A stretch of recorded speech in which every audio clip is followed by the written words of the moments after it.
Et quelque chose autour de la salle. Est-ce que tu peux recevoir ça maintenant? Je vois des portes. Voilà, on a des portes. Laissez l'entendre.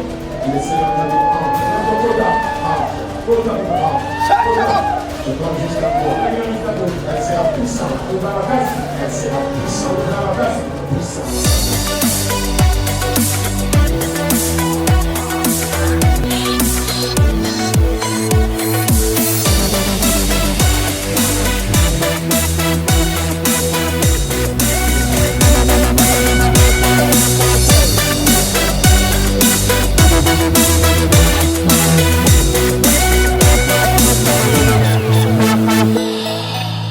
Shalom, shalom, bien-aimés dans le Seigneur. Nous sommes là encore une fois de plus par la grâce du Seigneur. Depuis un temps, nous étions un peu en retrait. Ça ne dépendait pas de nous-mêmes. Cela n'était pas venu de notre propre volonté. Mais c'était le Seigneur qui a voulu que ça soit ainsi. Donc, je bénis le Seigneur pour cette opportunité qu'il nous donne encore ce matin. C'est dimanche d'être là pour vous communiquer la pensée de Dieu. Je bénis le Seigneur pour tous ses serviteurs, les pasteurs de mon église, ceux qui sont dans notre collège pastoral ici, qui ont défilé dimanche après dimanche. Merci au pasteur Ntibou, merci au pasteur Nara, au pasteur Blanchard, merci au pasteur principal de cette église, le pasteur Fofo, qui me donne l'opportunité aujourd'hui, qui m'a mis dans le programme pour vous bénir ce matin. Alors, j'aimerais que là où tu es, que tu puisses acclamer le Seigneur, parce que la parole de ce matin est une bénédiction pour toi. C'est une parole de grâce et de faveur. Juste l'écouter, l'entendre, elle va devoir te prendre et te projeter dans ta destinée glorieuse. Glorieuse. L'Éternel que nous servons est un Dieu de défis. Et comme j'ai l'habitude de le dire, le rappeler chaque fois, surtout depuis que nous sommes dans cette situation de confinement, j'ai dit aux uns et aux autres que le Dieu que nous servons est un Dieu de défis. Tous les grands hommes de l'histoire qui ont marché avec Dieu ou qui ont bouleversé le monde, soit dans les domaines de la science ou je ne sais d'où, c'était dans des périodes de défis, dans des périodes difficiles, de challenges, que ces hommes et des femmes ont été finalement présentés, exposés par leur talent, leur grâce.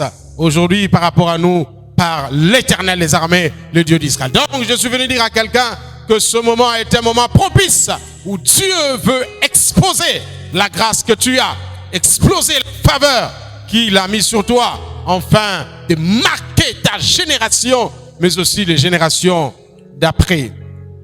Avant donc de chanter un peu avec ma fille Fallon et mon bien-aimé Jean-Pierre qui est au synthétiseur, j'aimerais que nous puissions lire rapidement ce passage dans le livre de Psaume au chapitre 18e. Je vais faire la lecture là où tu ouvres ta Bible, tu lis avec moi au chef des chantres, des serviteurs de l'Éternel et David qui adresse à l'Éternel les paroles de ce cantique lorsque l'Éternel lui délivrait de la main de tous ses ennemis, de la main du Saül, lui dit: je t'aime, ô Éternel, ma force éternelle, mon rocher, ma forteresse, mon libérateur, mon Dieu, mon rocher où je me trouve abri, mon bouclier, la force qui me sauve, ma haute retraite. Je m'écris: loué soit l'Éternel. Je suis délivré de mes ennemis. Les liens de la mort m'avaient environné. Les torrents de la destruction m'avaient épouvanté. Le lien de sépulcre m'avait entouré. Le filet de la mort m'avait surpris ma détresse. J'ai invoqué l'Éternel. J'ai crié à mon Dieu. De mon palais, il a entendu ma voix et mon cri est parvenu devant lui à ses oreilles. La terre fut ébranlée, la trembla. Les fondements des montagnes frémirent et ils furent ébranlés parce qu'il était irrité. Il s'est levé de la fumée dans ses narines, un feu dévorant sortait de sa bouche, il jaillissait, le charbon embrassé, il a baissé les cieux et il descendit. Il avait une épaisse nuée sous ses pieds, il était monté sur un chérubin et volé. Il prenait sur les ailes du vent, il faisait des ténèbres sa retraite, sa tente autour de lui, il était enveloppé des eaux obscures et des sombres nuages, des splendeurs qui le précédaient s'échappaient du nuage. L'encens de la grêle et le charbon de feu, l'Éternel tonna dans les cieux, le Très-Haut fut retentit sa voix avec la grêle et le charbon de feu. Il lança ses flèches et dispersa ses ennemis. Il multiplia les coups de la foudre et les mit en déroute. Les lits des eaux apparurent, les fondements du monde furent découverts par ta menace, ô Éternel. Par le bruit du souffle de tes narines, il étendit sa main d'en haut, il me saisit, il me retira de grandes eaux. Il me délivra de mon adversaire puissant, de mes ennemis qui étaient plus forts que moi. Il m'avait surpris au jour de ma détresse. Mais l'Éternel fut mon appui. Il m'a mis au large. Il m'a sauvé parce qu'il m'aime. L'Éternel m'a traité selon ma droiture. Il m'a rendu selon la pureté de mes mains. Car j'ai observé les voies de l'Éternel et je n'ai point été coupable envers mon Dieu. Toutes ses ordonnances ont été devant moi et je ne me suis point écarté de ses lois. J'étais sans reproche avec lui et je me suis tenu en garde contre mon iniquité. Aussi l'Éternel m'a rendu selon ma droiture, selon la pureté de mes mains, de mes yeux, de ses yeux. Avec celui qui est bon, tu te montres bon. Avec celui qui est droit, selon la droiture, celui qui est pur, tu te montres pur. Et avec les pervers, tu agis selon la perversité. Tu seras le peuple qui s'humilie et tu abaisses les regards hautain. Oui, tu fais briller ma lumière. L'Éternel, mon Dieu, éclaire mes ténèbres. À toi, je me précipite sur une troupe en armes. Avec mon Dieu, je franchis une muraille. Les voies de Dieu sont parfaites. La parole de l'Éternel est éprouvée, est un bouclier pour tous ceux qui se confient en l'Éternel. Car qui est Dieu si ce n'est l'Éternel? Qui est un rocher si ce n'est notre Dieu? C'est Dieu qui me ceint le force et qui me conduit dans les voies, la voie droite. Il rend pied semblable à ceux de biche. Il me place sur mes lieux élevés. Il exerce mes mains au combat et mes bras tendent l'arc des reins. Tu me donnes le bouclier de ton salut. Ta droite me soutient et je deviens grand par ta bonté. Tu élargis le chemin sous mes pas et le pied ne chancelle point. Je poursuis mes ennemis, je les atteins. Je ne reviens pas avant de les avoir anéantis. Je les brise et ils ne peuvent se relever. Ils tombent sous mes pieds. Tu ceins tes forces pour le combat. Tu fais plier sous moi mes adversaires. Tu fais tourner les dos à mes ennemis devant moi. Et j'extermine ceux qui me haïssent. Il crie et personne pour le sauver. Il crie à l'Éternel, il ne le répond pas. Je le broie comme la poussière qu'emporte le vent, le foule comme la boue des rues. Tu me délivres des dissensions du peuple. Tu me mets à la tête des nations, un peuple qui ne les connaissait pas, mais t'avertit. Ils m'obéissent au premier ordre, le fils de l'étranger me flatte, le fils de l'étranger sont en défaillance. Ils tremblent hors de leur forteresse. Vive l'Éternel et béni soit mon rocher, que le Dieu de mon salut. Soit exalté le Dieu qui est mon vengeur, qui m'a sujetti le peuple, qui me délivre de mes ennemis.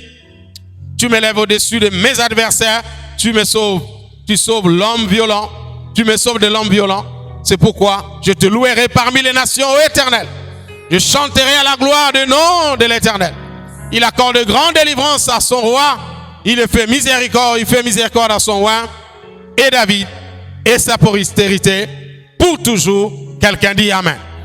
Un long psaume de victoire avec David, mais aujourd'hui avec nous. C'est pourquoi j'aimerais donc laisser la place à ma fille Fallon et à mon ami Jean-Pierre pour que nous puissions élever nos cœurs et nos âmes au devant du trône. Et ce trône merveilleux qui essaie de nous soutenir. Il croyait nous avoir. Il croyait nous broyer, nous terrasser. Mais l'Éternel est avec nous. Laisse-moi reprendre quelque chose. La Bible dit ceci. Ils tremblent hors de leur forteresse. Vive l'Éternel et bénis son nom, son rocher. Le Dieu de mon salut soit exalté. Le Dieu qui est mon vengeur, qui m'a sujetti les peuples, qui me délivre de mes ennemis. Tu m'élèves au-dessus de mes adversaires. Tu me sauves de l'homme violent. Je croyais que tu étais en train de dire Amen. Je crois que tu dis Amen dans ton salon là où tu es, pendant que je suis en train de libérer les paroles créatrices et puissantes de l'Éternel. C'est pourquoi je le louerai parmi les nations, Éternel, et je chanterai à la gloire de ton nom. Il accorde de grandes délivrances à son roi que je suis. Il fait miséricorde à son roi que je suis, à David et à sa postérité pour toujours. Chantons l'Éternel pendant quelques 5, 6, 10 minutes et nous allons revenir pour la parole de l'Éternel. Gloire au Seigneur. Gloire à toi, Seigneur. Nous sommes venus te dire merci. Alléluia. Tu es digne d'être célébré en ce matin, ô Jésus. Alléluia. Gloire à toi, Jésus. Gloire à toi, Elohim. Nous venons élever ton nom en ce matin. Tu es digne d'être exalté. Tu es digne d'être célébré, ô Dieu. Alléluia. Nasema aksanti kwa Mungu wangu, nasema asante kwa wema wako, kwa maana fadhili zako zadumu milele na milele. Amina. Nasema asante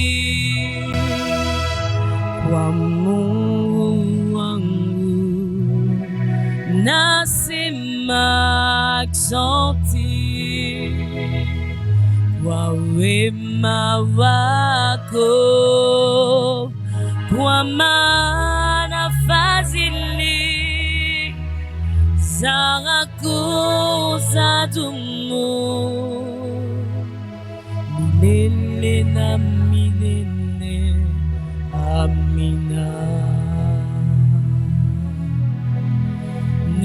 Nitaimba sifa zako mbele ya watu wote, nitaimba sifa zako mbele ya watu wote, kwa maana fadhili zako zadumu milele na milele. Amina. Oh, nitaimba sifa zako mbele ya watu wote, nitaimba sifa zako mbele ya watu wote, kwa maana fadhili zako zadumu, Yesu, milele na milele. Amina. Kwa maana fadhili zako zadumu milele na milele. Amina. Nous venons te lever en ce matin, Seigneur. Nous voulons tout simplement te dire merci pour tout bienfait dans nos vies, Seigneur. Cette chanson ne veut rien dire que nous te disons merci. Nous te disons merci pour tout bienfait dans nos vies. Alléluia. Gloire à toi, Seigneur. Voilà pourquoi je viens tout te donner. Voilà pourquoi je viens tout laisser entre tes mains. Parce que, Éternel, où tu es élevé, Yahweh, le ténèbre ne peut régner. Nous venons te célébrer, nous venons te rendre gloire, car tu es digne de te relever. Digne tu, Seigneur. Alléluia, Seigneur. Alléluia. Entre tes mains, j'abandonne tout ce que j'appelle le mien. Non, ne permets à personne, Seigneur, d'en reprendre rien. Oui, prends tout, Seigneur. Oui, prends tout, Seigneur.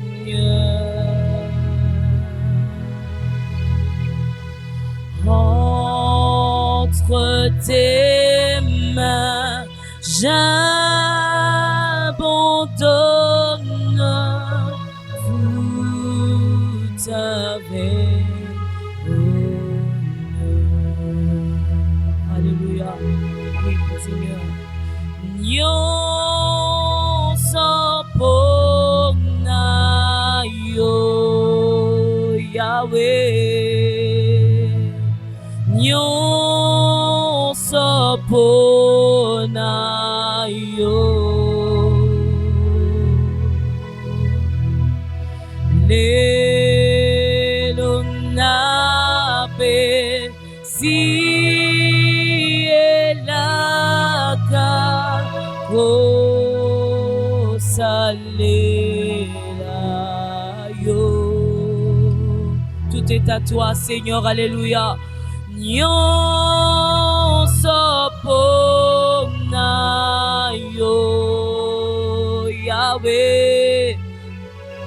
Oh, nyonso pona yo. Lelo nape si laka ko salela kolo Yesu kamata kamata mutemana nyonso pona yo, Yahweh.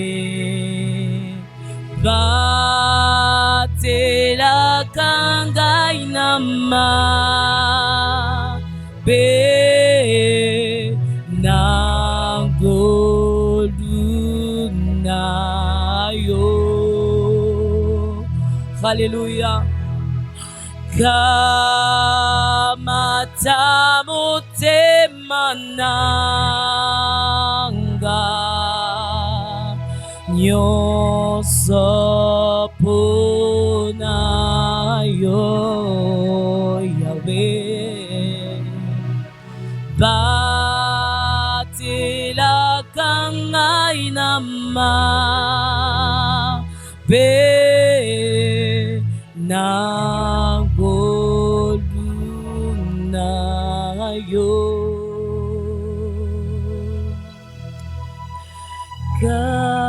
Kamata mutima nanga.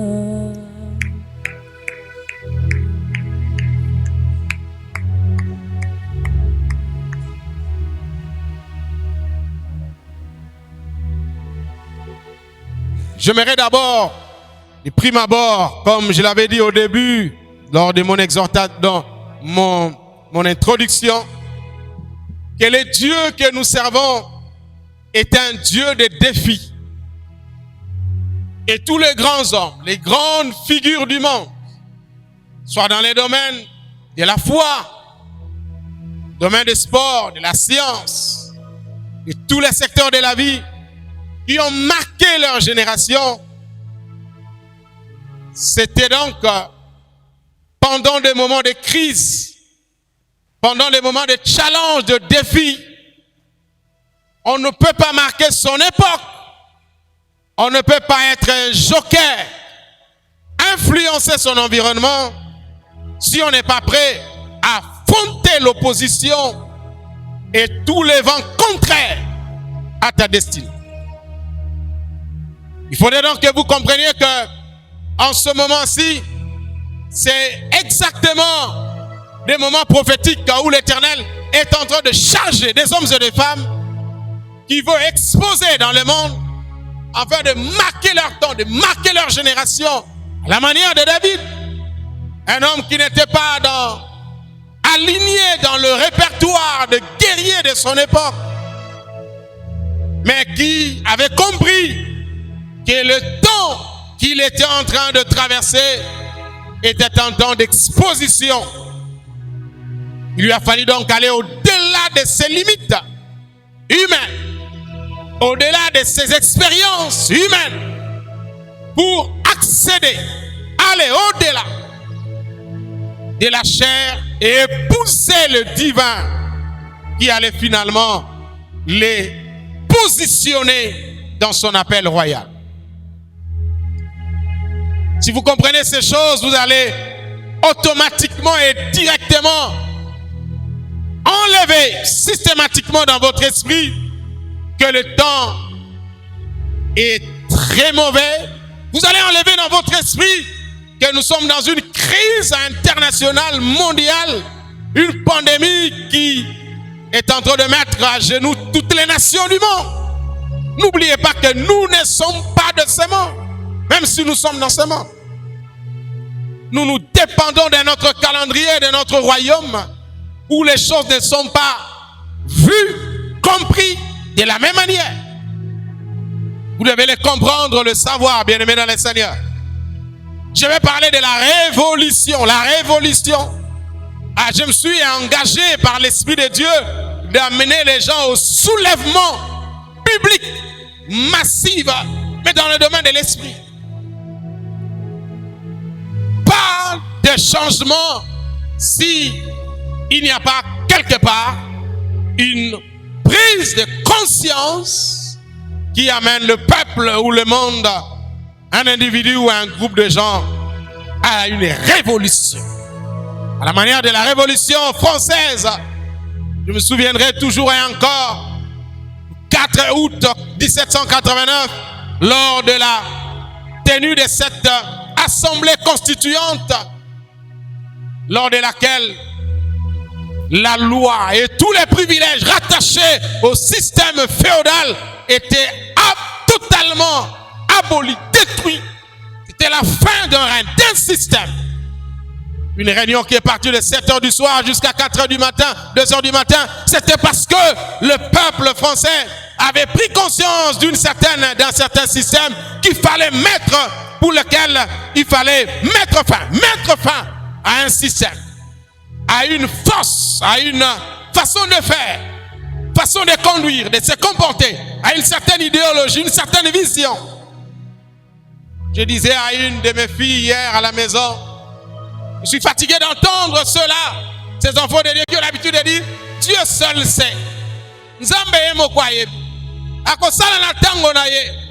Na sali onaga kosala ye pas ça. Bien aimé, ce sont de telles phrases qui vous laissent dans votre position d'attente où vous ne vivez que sur la plateforme de l'oracle en termes de l'ainsi dit. Et cela ne peut pas vous amener à vivre l'ainsi fait. Parce que pour quitter l'ainsi dit à l'ainsi fait, il faut quelque chose. Il faut une révolution, il faut une prise de conscience, il faut une sorte de révolte, une sorte de rébellion dans votre fort intérieur. Je vais parler de la révolution spirituelle. On ne peut pas parler de la révolution spirituelle sans que celle-ci puisse amener dans la forme un changement de comportement, de mentalité, de langage et de comportement. Il est écrit dans le livre d'Exode au chapitre 2 du verset 11 au verset 14, en ces temps-là, Moïse est venu grand, s'est rendu vers ses frères et fut témoin de leurs pénibles travaux. Il vit un Égyptien qui frappait un Hébreu d'entre ses frères. Il regarda des côtés et de l'autre et voyant, il n'y avait personne. Il tue l'Égyptien et le cacha dans les sables. Il sortit les jours suivants et voici 2 Hébreux, il s'est révélé. Il dit à celui qui avait tort, pourquoi frappes-tu ton prochain? Et cet homme répondit, qui t'a établi chef et juge sur nous? Penses-tu me tuer comme tu avais tué l'Égyptien? Moïse eut peur et dit, certainement la chose est connue. La révolution est définie comme étant un renversement brusque d'un régime. Quand je prends le dictionnaire normal, ou bien alors Robert que nous avons utilisé, on parle de ce régime politique par la force. Mais ici nous sommes dans les domaines spirituels. Nous allons prendre le fond, la pensée.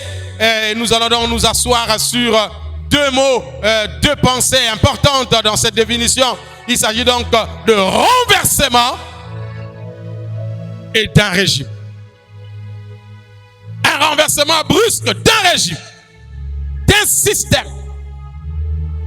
Je suis venu aujourd'hui, ce matin, poussé par l'Esprit, commandé par l'Éternel, envoyé, mandaté par Jéhovah pour dire à un homme, à une femme, à une famille, à une nation, à un groupe de gens, à une armée de l'Éternel composée des hommes et des femmes, et en eux l'esprit du lion, l'esprit du conquérant, c'est lui qui prend ou récupère les territoires rattachés à sa destinée.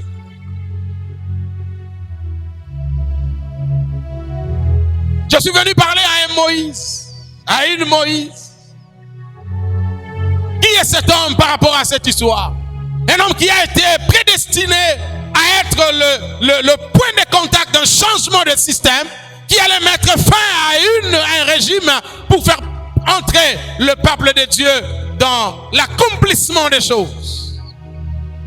N'oublie pas, bien-aimé dans le Seigneur, que toi qui me suis en ce moment, tu dois savoir qu'au-delà de toi, il y a tout un peuple, toute une nation, une génération, je dirais même mieux, de générations qui sont rattachées à ton appel, à la course dans laquelle tu t'es engagé avec Dieu. Si tu perds, cette génération va perdre. Si tu réussis, tu gagnes, tout un peuple va gagner et va entrer dans sa destinée. Donc, prends au sérieux tout ce que tu fais, tout ce que tu poses comme acte dans le domaine de l'esprit comme dans la chair.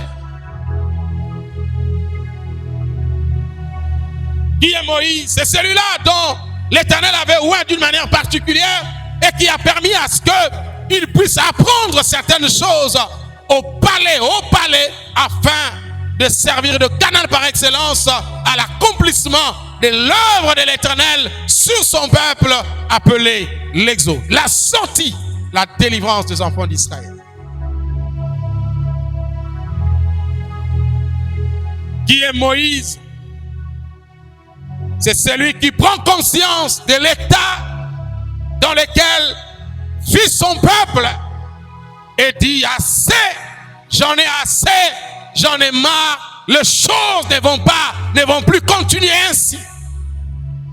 J'aime pas vivre avec des plaintifs, des hommes et des femmes qui se déclarent toujours victimes.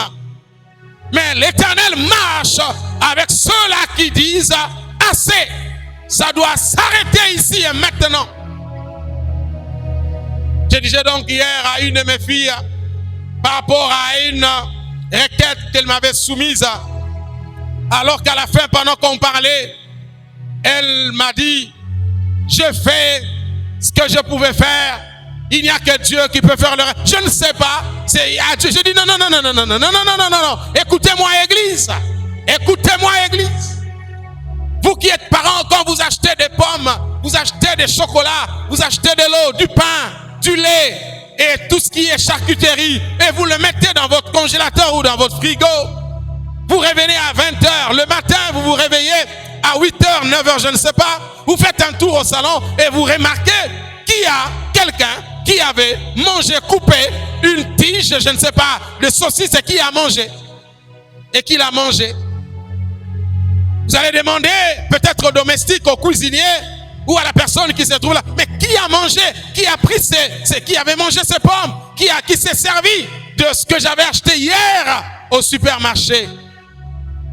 Si la réponse est ta femme, ton mari, tes enfants, ton père ou ta mère, je crois que votre réaction ne sera pas une réaction de quelqu'un qui est fâché, mais une réaction de joie, de sens de responsabilité, de savoir que en tant que père, j'avais pourvu aux besoins. Et l'enfant ne vient pas dans ta chambre toquer pour dire, Seigneur papa, est-ce que je peux prendre une bouteille d'eau? L'enfant sait que ce qui se trouve dans le congélateur, dans le frigo que papa a acheté, c'est pour la maison. Vous continuez à dire, oh Dieu lui-même, Dieu t'a déjà donné ce que tu veux avoir. Il y a des moments où l'Éternel regrette même du fait que vous ne comprenez pas ce que vous êtes. Vous restez encore enfant. Je suis venu parler aux grands, à ceux qui ont grandi. Écoutez ce que la Bible déclare. Et en ce temps-là, Moïse, devenu grand. Vous savez, parfois, certaines de nos attitudes sont rattachées à notre âge spirituel, à notre maturité, notre capacité de comprendre. notre taille dans la foi et dans la présence du Seigneur. La position que nous occupons dans le royaume des commandeurs. Moïse est devenu grand, il s'est rendu. Il est devenu grand, il prend conscience de son état, de son âge, il sort du palais et va vers son peuple. Il y a des moments où les parents ne demandent rien, mais veulent voir, sans avoir demandé quelque chose, que les enfants posent des actes qui prouvent qu'ils ne sont plus enfants, mais qu'ils sont devenus des fils.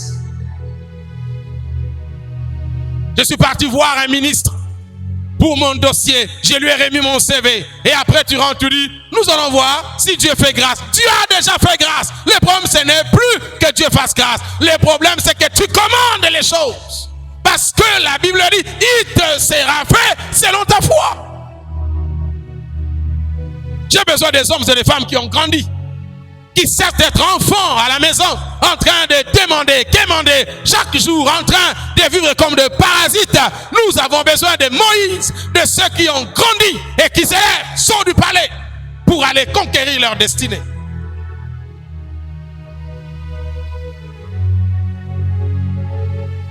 Donc, la première des choses, c'est que l'homme, pour s'engager sur le chemin de la révolution, doit être un homme mûr qui a grandi.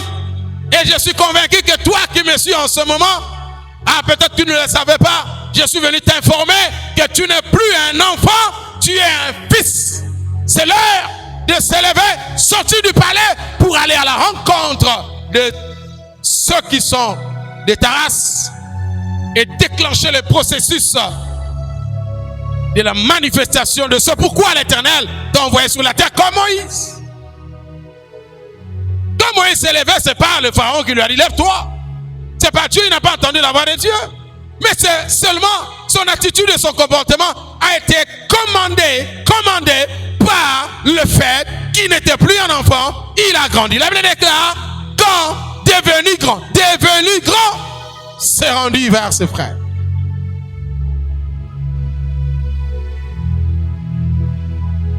Jusqu'à quand? Jusqu'à quand tu continueras à te plaindre? Jusqu'à quand tu te présenteras comme une victime de tout ce qui se passe autour de toi, à la maison, au pays, à la nation, partout ailleurs? N'est-ce pas que je vous avais dit que pendant que le monde parle de confinement, Covid-19 ou 20, je ne sais quoi, il y a de ceux-là qui sont en train de signer des contrats. Ils sont en train de signer leurs engagements. Ils sont en train d'opérer dans des dimensions impossibles. Il y a des gens qui construisent. Il y a des gens qui voyagent. Même dans des régions ou je ne sais, dans des provinces. Il y a de ceux qui viennent de commencer leur commerce pendant que toi tu parles. Confinement. Il y a de ceux-là qui ne sont plus à ce niveau d'enfants de se plaindre, mais qui ont grandi et qui s'élèvent, sortent du palais et vont pour conquérir l'espace de leur héritage.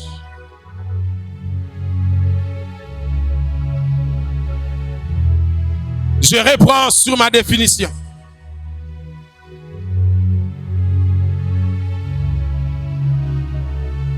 C'est le renversement brusque d'un régime, d'un système. Je suis venu pousser, je suis venu amener quelqu'un selon l'esprit à se révolutionner, à renverser son protocole, toutes sortes de systèmes qui n'est pas conforme à la pensée ou à la volonté de Dieu dans sa vie, dans sa maison, dans ses affaires et dans son ministère. Si la France n'était pas passée par cette révolution et toutes les grandes vieilles démocraties, elles ne seront pas arrivées là où elles sont.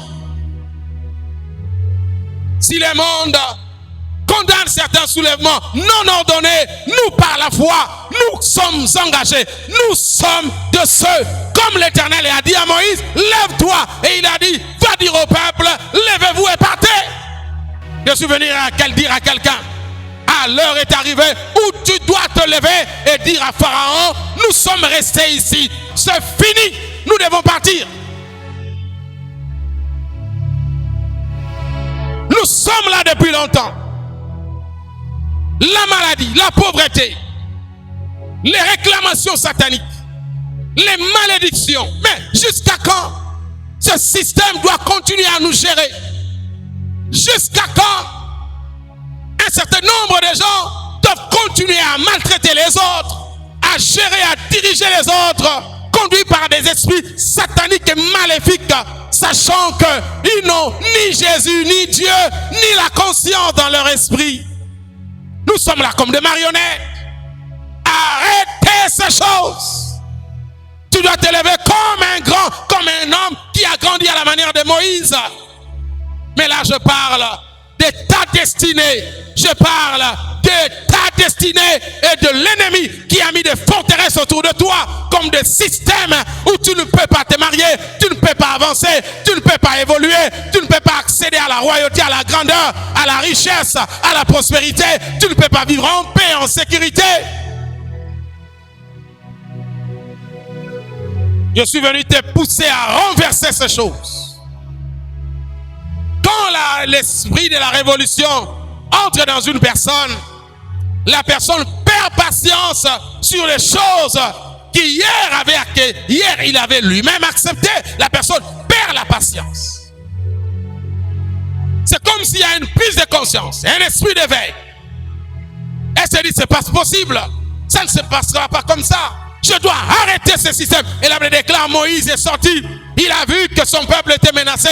Il a tué un Égyptien. Il a regardé de part et d'autre. Il les cache quelque part. Il a caché ses morts. Il est parti. Mais malheureusement pour lui, quelque temps après, il a encore vu d'autres Égyptiens. Il a vu cette fois-là deux Égyptiens en train de se chamailler. Il a condamné celui qui avait tort. Et celui-là lui dira, qui t'a établi juge, tu vas encore me tuer. Donc il s'est rendu compte finalement que ce qu'il avait fait et qu'il avait caché était connu de tous. Parlant de la révolution, j'ai deux tableaux. J'ai le tableau où la révolution a pour initiateur Moïse, l'homme, est conduit, emporté, influencé par ses sentiments.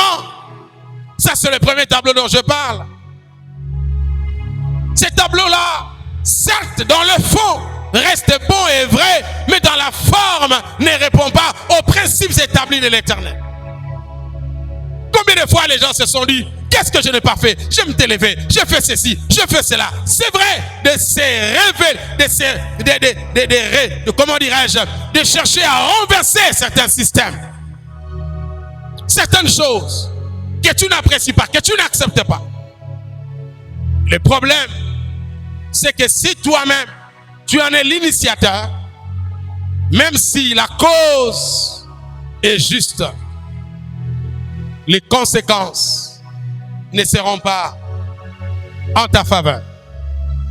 Et cela a fait que Moïse puisse aller en exil. Il a fui parce qu'il s'est dit, ils vont apprendre que j'avais tué un Égyptien et ça sera mauvais pour moi.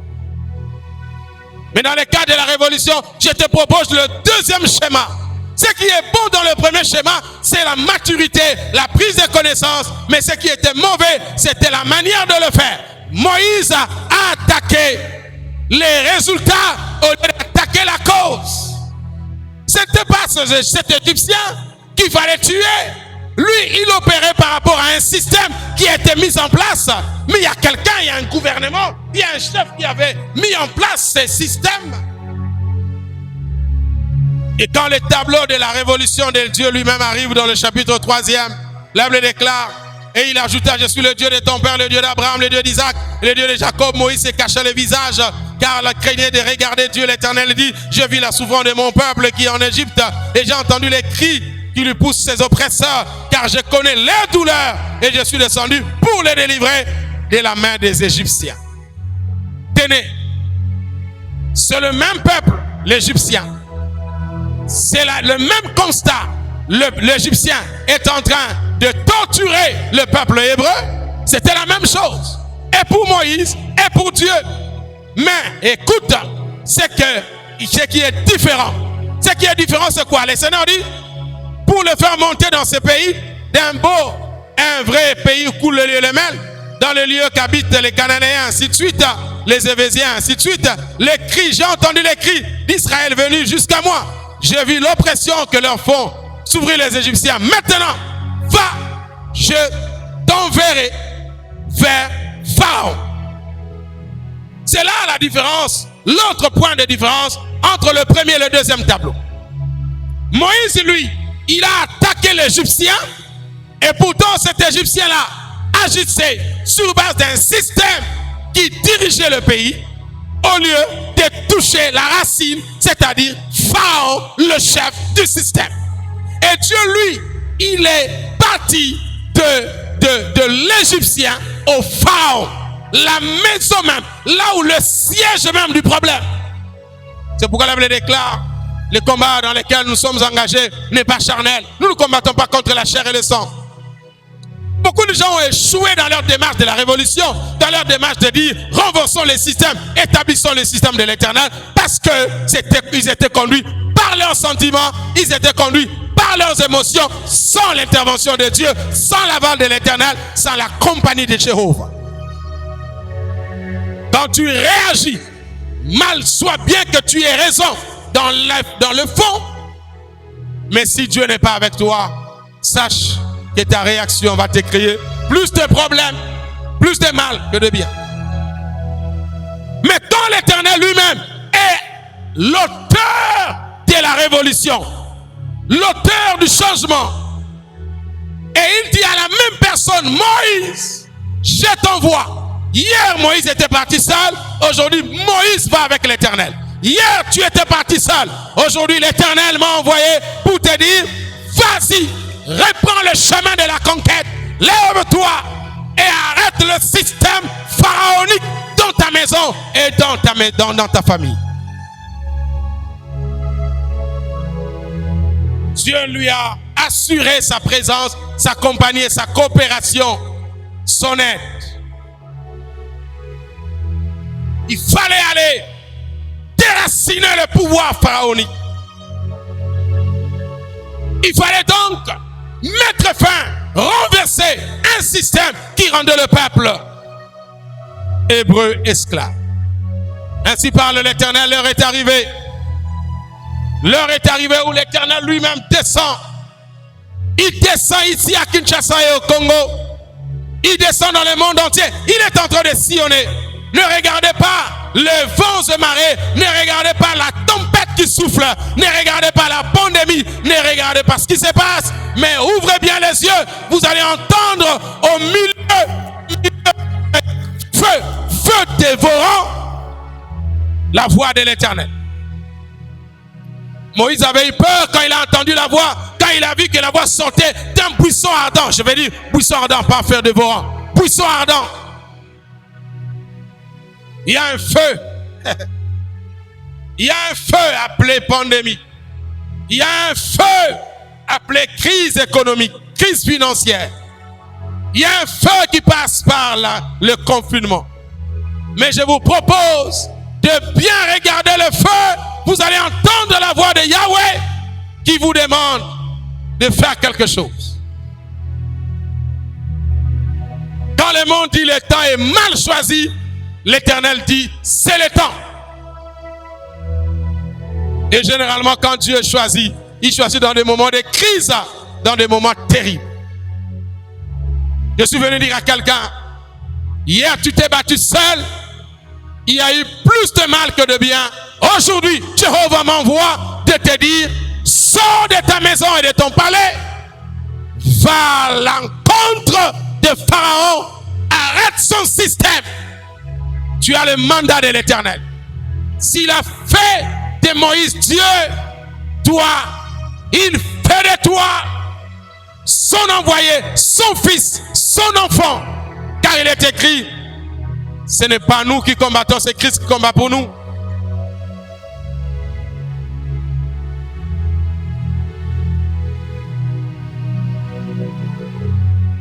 La Bible dit, 1 Jean 3, 8, celui qui péchait du diable, car le diable pêche dès le commencement.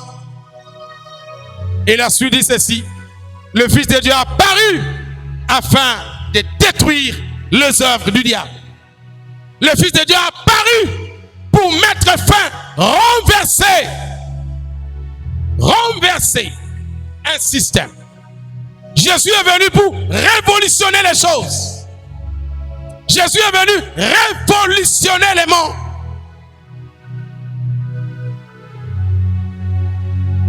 Il est venu avec notre évangile. C'est pourquoi les gens étaient en train de dire de temps en temps, il dit, mais cet homme, il parle comme ayant l'autorité. Parce que quand on vient avec l'esprit de la révolution, on ne prend pas le même chemin que tout le monde.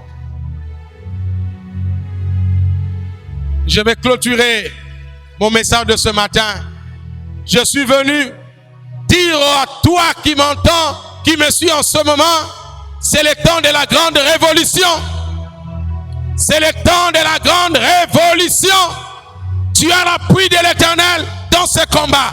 Tu as l'appui de l'Éternel dans ta démarche. Pour relayer la pensée de notre Dieu, le pasteur Dallot, qui disait, Dieu s'occupera de toutes les personnes qui ne veulent pas du bien du Congo. J'ai dit et j'avance en disant que Dieu s'occupe de toutes les personnes qui ne veulent pas ton bien. Que Dieu s'occupe de toutes les personnes qui ne veulent pas de ton bien, du bien de toi, de tes faveurs, de tes grâces. Toutes ces personnes qui ne veulent pas que tu évolues, que tu avances. Toutes ces personnes-là soient prises en charge par l'armée de l'Éternel. Le Fils de l'homme est apparu pour détruire les œuvres du ténèbre. J'aimerais que là où tu es, tu te lèves. Lève la main droite. Dis avec moi, Père éternel, je suis prêt. Je suis comme Moïse. Je regardais le feu. J'avais eu peur. Je ne savais pas que derrière le feu, il y avait la voix de l'Éternel. Alors je vais au-delà du feu pour entendre la voix de Yahweh. Je suis Moïse, mais je ne suis pas seul. Au moment où je rencontre Jéhovah, je deviens une autre personne. Les puissances de Pharaon doivent s'arrêter dans ma maison et dans ma vie. À partir d'aujourd'hui, lève la main là où tu es et dites avec moi, je suis révolutionnaire. Je suis révolutionnaire. À partir d'aujourd'hui, avec le Saint-Esprit, je viens renverser le système. Je viens renverser le système. Je vais t'aider, je vais t'aider, je vais t'aider. Le Seigneur avait dit, la nature ne vous enseigne-t-elle pas lorsqu'on parle de la Révolution française? Je vous ai parlé du 4 août 1789, lorsqu'il y a eu l'Assemblée constituante qui avait voté l'abolition, la suspension, l'arrêt automatique de tous les systèmes féodaux. C'était l'Assemblée constituante. Aujourd'hui, l'Assemblée constituante, c'est toi, c'est moi, c'est l'Église. Car il est écrit, tout ce que vous allez lier sur la terre sera lié au ciel.